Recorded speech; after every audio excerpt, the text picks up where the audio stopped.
Hello friends, आज का update है उत्तराखंड डीएलएड के रिगार्डिंग मेरे उन सभी व्यूअर्स के लिए जो उत्तराखंड डीएलएड की सेकंड काउंसलिंग का इंतजार कर रहे थे। तो फ्रेंड्स देखिए, डीएलएड की सेकंड काउंसलिंग के लिए अपडेट कल यानी कि 30 सितंबर को जारी किया गया है। ठीक है, क्या कुछ इस नोटिफिकेशन में कहा गया है इसकी डिटेल मैं आपके साथ इस वीडियो में आगे शेयर करूंगी, तो इसके लिए आप वीडियो में लास्ट तक बने रहें।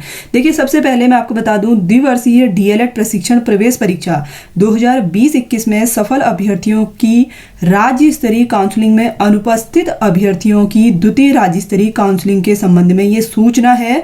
ठीक है, ऐसे कैंडिडेट जो फर्स्ट काउंसलिंग में अब्सेंट थे उनके लिए सेकंड काउंसलिंग जारी की गई है। इसकी इंपॉर्टेंट डेट मैं आपके साथ शेयर करूंगी। तो देखिए, इस नोटिफिकेशन के अंतर्गत 15 अगस्त 2022 द्वारा डीएलएड प्रवेश परीक्षा 2020-21 में सफल अभ्यर्थियों की राज्य स्तरीय काउंसलिंग दिनांक 5 सितंबर 2022 से लेकर 16 सितंबर 2022 तक संपादित की गई। यानी कि जो फर्स्ट काउंसलिंग थी आपकी 5 सितंबर से लेकर 16 सितंबर तक आयोजित की गई थी, और इस काउंसलिंग में जो भी कैंडिडेट अब्सेंट रहे हैं उनके लिए ये अपडेट है। तो मेनली देखिए, अब आपकी जो सेकंड काउंसलिंग है उसके लिए आपको 18 अक्टूबर से 20 अक्टूबर यानी कि आपके पास 2 दिन का समय है। अगर आप एडमिशन लेना चाहते हैं, काउंसलिंग में पार्टिसिपेट करना चाहते हैं, तो आपके पास टाइम है 18 अक्टूबर से 20 अक्टूबर तक। तो आपको उपस्थित होना अनिवार्य है। आप लोग काउंसलिंग में जरूर पार्टिसिपेट करें। और देखिए, अगर आप सपोज काउंसलिंग में नहीं जाते हैं तो रिक्त सीटों को प्रतीक्षा सूची में भर दिया जाएगा।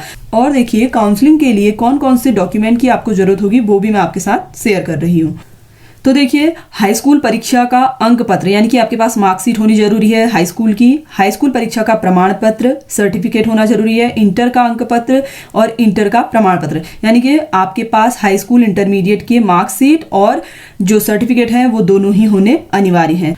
और देखिए, स्नातक परीक्षा के प्रत्येक वर्ष या सेमेस्टर परीक्षा के अंक पत्र। देखिए, आपने ग्रेजुएशन अगर ईयरली किया है तो आपके पास उसकी मार्कशीट होनी चाहिए, और अगर आप सेमेस्टर वाइज ग्रेजुएशन कर रहे हैं तो प्रत्येक सेमेस्टर की आपके पास मार्कशीट होना कंपलसरी है। साथ ही देखिए, स्नातक परीक्षा का प्रमाण पत्र भी आपके पास होना जरूरी है। ठीक है, ग्रेजुएशन का सर्टिफिकेट भी होना चाहिए।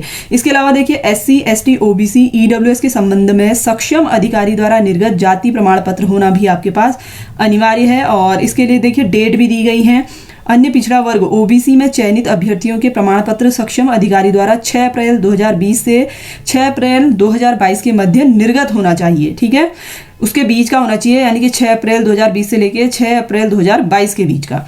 और आर्थिक रूप से कमजोर श्रेणी यानी कि जो EWS कैंडिडेट हैं उनका जो सर्टिफिकेट है वो 6 अप्रैल 2021 से 6 अप्रैल 2022 के मध्य का निर्गत होना चाहिए। ठीक है, यानी कि इसके बीच में बना हुआ होना चाहिए। अगर आप अभी सडनली बनाएंगे तो वो यहाँ पे नहीं लगेगा। इसके अलावा भी देखिए, और भी सर्टिफिकेट आपको दिए गए हैं। स्थायी निवास तथा मूल निवास प्रमाण पत्र होना चाहिए। नियोक्ता द्वारा जारी अभिभावक स्वयं का सेवा कार्यरत होने का प्रमाण पत्र। इसके अलावा देखिए, डीएलएड प्रवेश परीक्षा हेतु निर्गत प्रवेश पत्र यानी कि आपने जो डीएलएड एग्जाम दिया था, ठीक है, डीएलएड एंट्रेंस एग्जाम दिया था, उसका एडमिट कार्ड आपके पास होना चाहिए। आधार कार्ड अथवा अन्य फोटो युक्त वैध ID आपके पास या तो आधार कार्ड होना चाहिए या फिर कोई अन्य वैलिड ID जिसमें आपका फोटो लगा हो, और साथ ही आपके पास 2 पासपोर्ट साइज के फोटोग्राफ होना अनिवार्य है। ठीक है, तो आपके पास ये सारे ही डॉक्यूमेंट होने कंपलसरी है। तो देखिए, SCERT की जो ऑफिशियल वेबसाइट है SCERTuk.gov.in, सेकंड वेबसाइट है UBSCuk.gov.in, और थर्ड वेबसाइट दी गई है schooleducation.uk.gov.in।